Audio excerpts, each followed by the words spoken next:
கேட்டிய கிளி உதுகும் ஒரு கதையுண்டு. இந்த பக்கத்தில் நான் காட்டுற தம்பியை பற்றி தான் கேட்க போகிறேன்.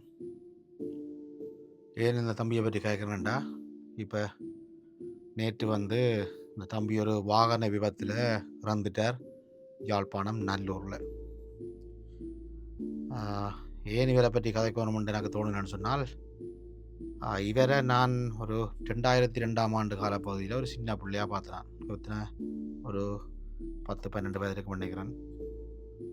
அப்படி ஒரு சின்ன பிள்ளையாக பார்த்தேன். எனக்கு பிறகு இதுவரை நான் திருப்பி இப்போ நான் ஊருக்கு போகிற நேரம் இந்த பள்ளிக்கூடத்தின் வைர விழாவுக்கு முதல் நாள் பார்த்தேன். நான் பார்க்கும்போது அவரே என்னோட கதைச்சார், அண்ணன் என்ன ஞாபகம் இருக்காண்டு.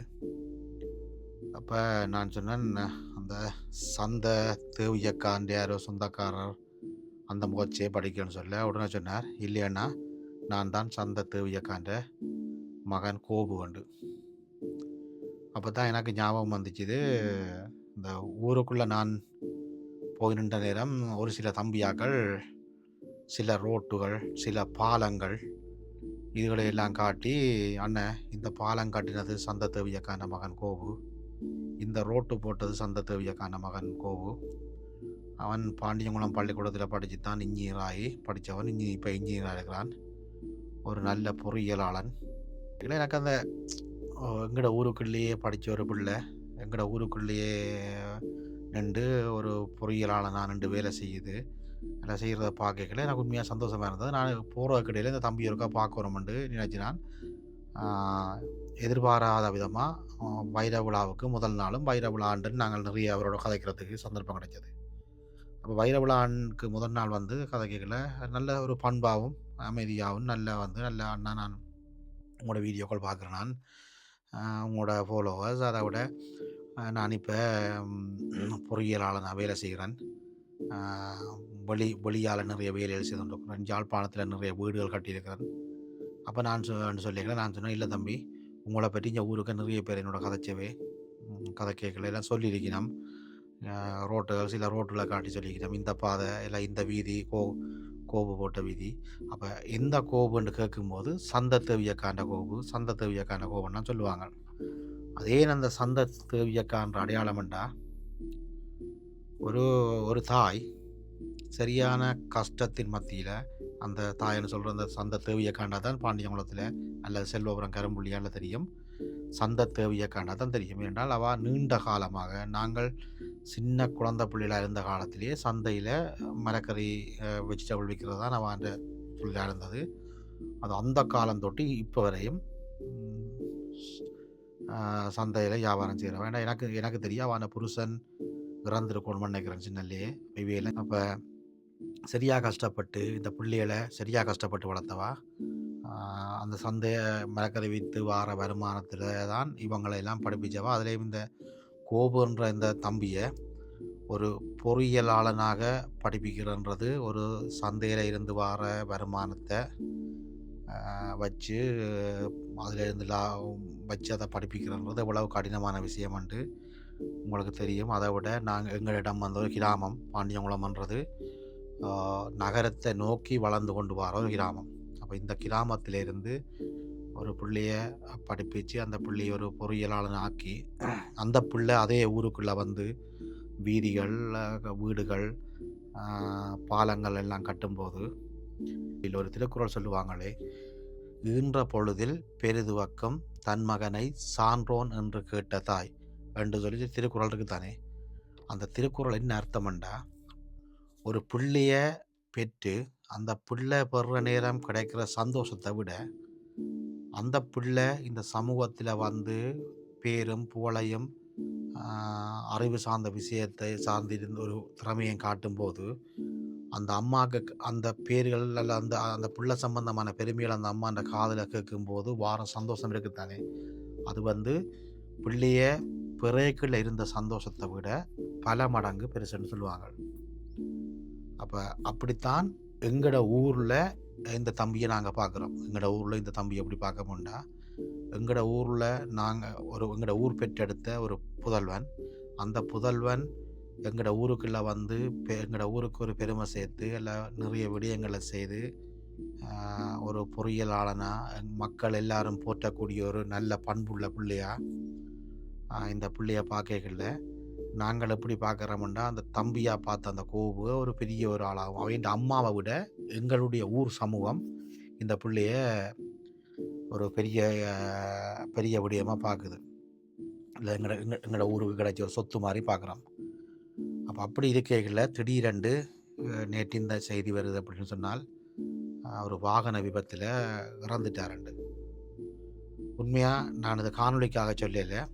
நான் வைர விழா நிகழ்வில் பள்ளிக்கூடத்தில் வைர விழா நிகழ்வில் நான் இவர்கிட்ட கூப்பிட்டு காய்ச்சினான் தம்பியை. சொன்னான், தம்பி ஒரு நாள் உங்களையும் எங்களுடைய ஊரின் பெருமை சார்ந்து அல்லது உங்களுடைய திறமை சார்ந்து ஒரு காணொளி நான் வந்து உங்களை செய்வேன். இப்போ நீங்கள் செய்து கொண்டு போகிற மாதிரி நிறைய விஷயங்களை செய்யுங்கோ, நிறைய வேலை திட்டங்களை செய்து ஊருக்கு ஒரு பெருமை சேர்த்து தாங்கோ, பெருமை சேர்ப்பீங்களன்னு நம்பிக்கை இருக்குன்னு சொல்லி சொன்னான். ஒரு நாள் வந்து உங்களை காணொளி செய்வேன்னு சொல்லி நேராக காய்ச்சிட்டு வந்திருந்தேன். வந்து இன்றைக்கு கிட்டத்தட்ட 15-20 நாள் கூட ஆகலை இப்படி ஒரு சம்பவம் ஆயிட்டுது. ஆனால் உண்மையாக நம்ப முடியல. எனக்கு அது அந்த தம்பியோட கதைச்சது தான் ஞாபகம் இருக்குது. அதை விட அந்த அம்மா தேவியக்கா, சந்தை தேவியக்காண்டா தான் தெரியும். பாண்டியங்குளம் சந்தைன்ற ஒரு அடையாளம் சந்தை தேவியக்காண்டா தான் பாண்டியங்குளம் கரம்புள்ளியா நட்டாங்கன்ற இவைக்கு எல்லாருக்குமே தெரியும். அப்படி கஷ்டப்பட்டு வளர்த்தவா இன்றைக்கு அந்த அம்மா இந்த தம்பி இழந்து என்ன தவிப்பாண்டு என்ற உள்மனம் சொல்லுது.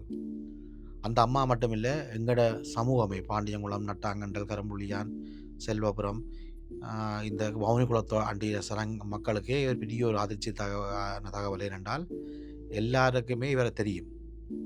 ஊருக்குள்ளேயே படித்து ஊருக்குள்ளேயே வளர்ந்து ஊருக்குள்ளேயே ஒரு பொறியியலாளனாக இருந்து இப்போ நான் வரும்போது கூட இந்த செல்வபுரம்ங்கிற ஊருக்குள்ளே செல்வபுரம்ன்ற ஊர் இருக்குது. அதில் ஒரு பிரதானமான ஒரு பாதையை போடுற ஒப்பந்தத்தை இவர் செய்திருந்தவர் நினைக்கிறேன்.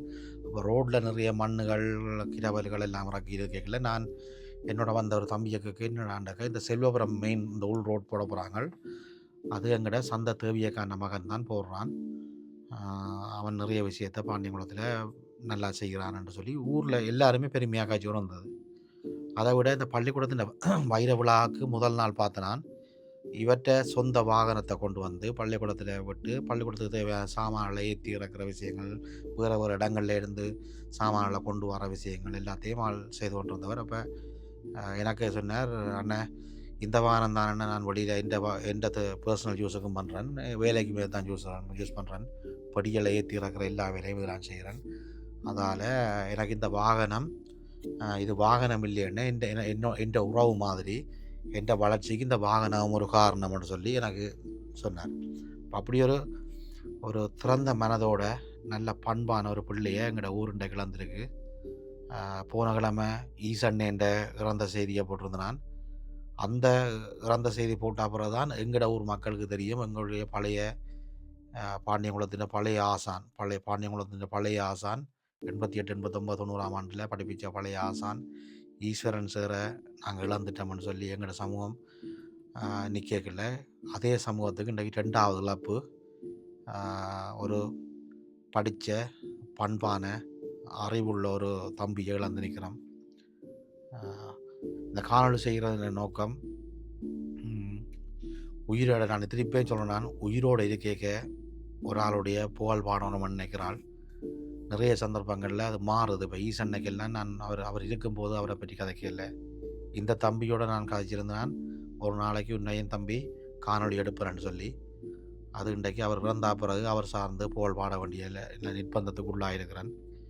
இருந்தும் அன்பாயிருப்போம், நல்ல மனிதர்களை தேடுவோம், நல்ல நண்பர்களை தேடுவோம், நல்ல உறவுகளை தேடுவோம். இருக்கிற இந்த சொற்ப காலத்தில் மற்றவர்களுக்கு கெடுதல் செய்யாமல், மற்றவற்ற மனங்களை புண்படுத்தாமல், மற்றவர்களை தட்டி சுத்தாமல், நல்ல எண்ணங்களோடையும் நல்ல சிந்தனையோடையும் வாழ்வோம் என்று கேட்டு முடிக்கிறேன். இந்த தம்பியின் ஆத்மா சாந்தி அடைய எங்களுக்கு மேலுள்ள சக்தியை பிரார்த்திப்போம். நன்றி.